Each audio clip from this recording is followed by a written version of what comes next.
আপনারা সবাই এখানে কেউ বাইরে যান, আমি বলতেছি শুনতেছেন দেখেন।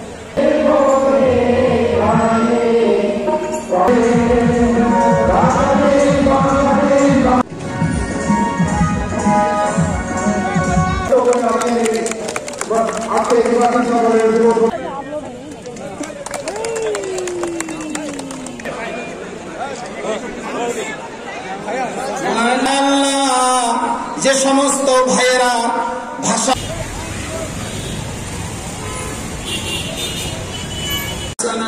وفي الآخرة حسنة وقنا عذاب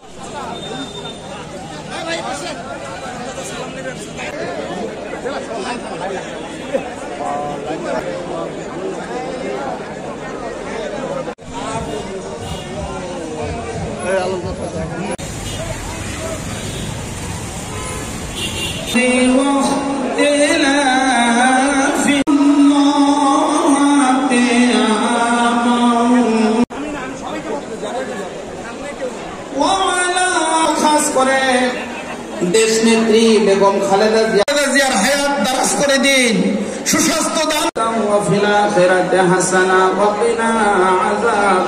দিয়ে দিন আল্লাহ। আল্লাহ সমস্ত এই সম্মেলনের প্রধান লক্ষ্য বাংলাদেশটাকে গণতন্ত্রায়নের চূড়ান্ত রূপ দিতে হবে। স্বৈরতন্ত্রের পতন হয়েছে, আমাদের ছেলে মেয়েরা রক্ত দিয়েছে। গত 16 বছর ধরে বিএনপির নেতা কর্মী ভাই বোন শুধু যে রাতে পালিয়ে থেকেছে, দিনের পর দিন জেল খেটেছে, নির্যাতন ভোগ করেছে তা না, প্রায় 5,500 বিএনপির নেতা কর্মী জীবনকে উৎসর্গ করেছে। কিসের জন্য? গণতন্ত্রের জন্য। চাকরি পাবে ছেলেরা, তার মা বাবা এই চিন্তা করে। কর্মশেষে তারা তাদের পাশে গিয়ে দাঁড়াবে। কৃষক মনে করে তার মজুরি, তার ফসল, সেই ফসলের দাম পাবে। শ্রমিক মনে করে ঘাম শুকানোর আগেই তার পরিশ্রম সার্থক হবে, সে তার নির্দিষ্ট বেতন পাবে। সেই বাংলাদেশ গড়ার জন্যই তো এই আন্দোলন। শুধু হাসিনাকে তাড়াইছি, আওয়ামী লীগকে তাড়াইছি, এটাই তো শেষ না। পালিয়েছে, পালাবে, কারণ কি গণহত্যাকারী। এ আমার ছেলে মেয়েদেরকে খুন করেছে, এ আমার বন্ধুকে খুন করেছে, এ বিএনপিকে ধ্বংস করতে চেয়েছে। কিন্তু পালাতেই হবে। কিন্তু পালিয়ে কোথায় থাকবা মা? তোমাকে তো গলায় গামছা দিয়ে নিয়ে আসবে। ভারতে পালালেই রক্ষা পাবা? তুমি টাকা নিয়ে গেছো বাংলার মানুষের, গরিব মানুষের, খেটে খাওয়া মানুষের, সেই টাকাগুলো বুঝিয়ে দিবে না? এখন নাকি আবার ইলেকশনের চিন্তা করছে। আমি জানি না, মাথায় ইঁদুরের গর্তের মধ্যে ঢুকিয়ে আস্তে আস্তে বের করার, কয়েকটা ফুসুর ফাঁসের করে ছাত্রলীগের মিছিল করার একটা কথাবার্তা শোনা যাচ্ছে। আমি ধন্যবাদ জানাতে চাই ডক্টর ইউনূসকে এবং অন্তর্বর্তীকালীন সরকারকে, যে তিনি অত্যন্ত দৃঢ়তার সঙ্গে ঘোষণা করছেন যে 2026 সালের ফেব্রুয়ারি মাসের প্রথম সপ্তাহে প্রথমার্ধেই নির্বাচন অনুষ্ঠিত হবে। এবং তিনি বলেছেন যে একমাত্র আল্লাহ তাআলা ছাড়া আর কেউ শক্তি নাই এখান থেকে তাকে সরাতে পারে। আমি সেই জন্য তাকে আন্তরিক ধন্যবাদ এবং কৃতজ্ঞতা জানাচ্ছি।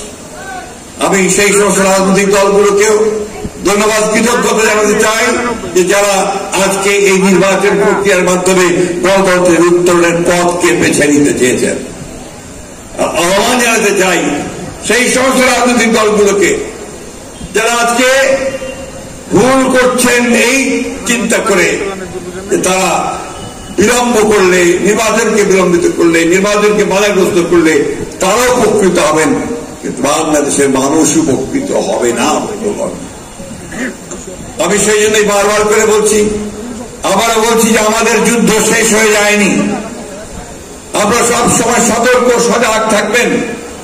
প্রতি মুহূর্তে আমাদেরকে সতর্ক থেকে আমাদের জনগণের যে প্রত্যাশা, জনগণের যে আশা, অর্থাৎ একটা গণতান্ত্রিক রাষ্ট্র প্রতিষ্ঠা করবার, সেই রাষ্ট্র প্রতিষ্ঠা করবার লক্ষ্যে আমাদেরকে এগিয়ে যেতে হবে। আমাদের জীবনে আমাদের বক্তারা বলেছেন সংস্কার তো বিএনপির শুরু, বিএনপি তো জন্ম এই সংস্কার দিয়ে। প্রেসিডেন্ট জিয়ার 19 দফা কর্মসূচি থেকে শুরু করে ম্যাডাম জিয়ার 2016 সালে ভিশন 2030 এবং আমাদের নেতা জনাব তারেক রহমানের 31 দফা, এটাই তো হচ্ছে সংস্কারের মূল ভিত্তি। বন্ধুগণ, এই সংস্কারের উপর ভিত্তি করে আমরা ইতিমধ্যে এই সংস্কারের 19টা প্রধানের মধ্যে 12টা আমরা একমত হয়ে গেছি, বাকিগুলো আমরা একমত হয়েছি যে সবাই মিলে আমরা সেগুলো একমত হয়ে অতি দ্রুত নির্বাচনের পথে যাওয়াটাই হচ্ছে আমাদের সবচেয়ে বড় বিকল্প। আমার বক্তব্য বড় নয়, আমি ঠাকুরগাঁয়ের মানুষের কাছে কৃতজ্ঞ যে ঠাকুরগাঁয়ের মানুষ, তারা এই ঠাকুরগাঁ ছিল আওয়ামী লীগের ঘাঁটি, ঠিক কিনা বলেন আপনার? 2 নম্বর 3 নম্বর 1 নম্বর লোকেরা, তাই না? সেই ঘাঁটিকে আপনারা দূর করে দিয়েছেন। সেই ঘাঁটি এখন বিএনপির ঘাঁটি, ঠিক তো? সত্যি কথা বলছি। আপনাদের 1 নম্বর আসন, 2 নম্বর আসন, 3 নম্বর আসন, ইনশাআল্লাহ এই 3টি আসনে বিএনপি বিপুল ভোটে জয়লাভ করবে। আমরা যে চিত্রগুলো বিগত কয়েক বছর, বিগত 1 যুগেরও বেশি সময় ধরে দেখেছি, মানুষের কথা বলার অধিকার, মানুষের ভোট দেওয়ার অধিকার, জবাবদিহিতা, যে কোনো বিষয়, সব ব্যবস্থাগুলোকে ধ্বংস করে দেওয়া হয়েছিল। এবং দেশে যেহেতু কোনো জবাবদিহিমূলক ব্যবস্থা ছিল না, দেশে যেহেতু জনগণের কথা বলার অধিকার ছিল না, দেশে যেহেতু জনগণের মতামত দেবার অধিকার ছিল না যে কিভাবে দেশ পরিচালিত হবে, যেহেতু কোনো প্রকার জবাবদিহিতা ছিল না, জবাবদিহিতার সকল ব্যবস্থাকে ধ্বংস করে দেওয়া হয়েছিল। সেজন্যই আমরা দেখেছি দেশকে ধীরে ধীরে ধ্বংসের দ্বার প্রান্তে নিয়ে যাওয়া হয়েছিল। আমরা দেখেছি কিভাবে আইন শৃঙ্খলা পরিস্থিতি সে সময় দেখা হতো, গুম খুন হত্যা, একে আজ ধরে নিয়ে যাচ্ছে, তাকে কাল ধরে নিয়ে যাচ্ছে। আমরা দেখেছি কিভাবে লক্ষ লক্ষ বিরোধী দলীয় নেতাকর্মী, বিশেষ করে বিএনপি নেতাকর্মীদের নামে কিভাবে লক্ষ লক্ষ গায়েবী মামলা সারা দেশে দেওয়া হয়েছিল। আমরা দেখেছি কিভাবে বিরোধী দলের নেতাকর্মীদেরকে গুম খুনের শিকার হতে হয়েছে, সপ্তাহের পর সপ্তাহ, মাসের পর মাস, বছরের পর বছর। আমরা দেখেছি বিরোধী দলীয় নেতাকর্মীদেরকে আদালতের বারান্দায় ঘুরতে হয়েছে, অথবা জেলখানার পিছনে, হাজতের পেছনে তাদেরকে থাকতে হয়েছে মিথ্যে মামলা।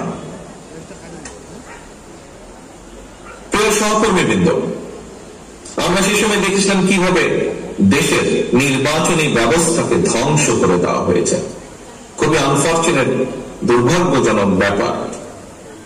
বিগত 15 বছরে এদেশে প্রায় 3 কোটিরও বেশি